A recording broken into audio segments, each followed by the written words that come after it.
Hindi nakaligtas sa kamay ng batas ang isang incumbent SK chairman sa Batac City, Ilocos Norte na nakatalang top 8 regional most wanted person matapos itong maaresto ng pulisya dahil sa kasong rape, sexual assault.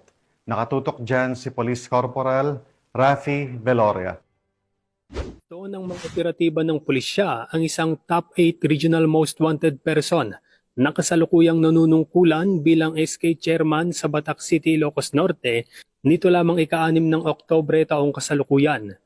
Inilala ang akusado na si alias Janjan, 24 anyos, binata at residente ng Barangay Camguidan, Batac City, Ilocos Norte. Bandang alas 9:32 ng umaga, isinagawa ng mga tauhan ng Batac City Police Station ang operasyon alinsunod sa warrant of arrest na nilagdaan ni Honorable Felix G. Salvador, Presiding Judge, Regional Trial Court, Branch 17, 1st Judicial Region, Batac City, na nagresulta sa pagkakaaresto ng nasabing individual kaugnay sa kasong sexual assault na may piyansang nagkakahalaga ng 200,000 piso at rape na walang kaukulang piyansa. Matapos ang pagkakaaresto, dinala si alias Janjan sa City Health Office para sa kinakailangang medical examination bago siya ihatid sa istasyon ng pulisya para sa dokumentasyon at kaukulang disposisyon. Samantala, pinuri naman ni Police Brigadier General Dindo R. Reyes, Regional Director ng Police Regional Office 1, ang mabilis na aksyon ng Batac City Police Station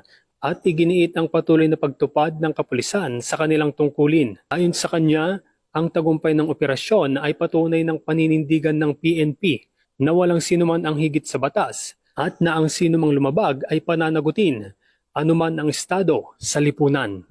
Mula dito sa Ilocos Region, ako ang inyong PNN correspondent, Police Corporal Rafi Veloria, alagad ng batas, tagataguyod ng Balitang Pulis.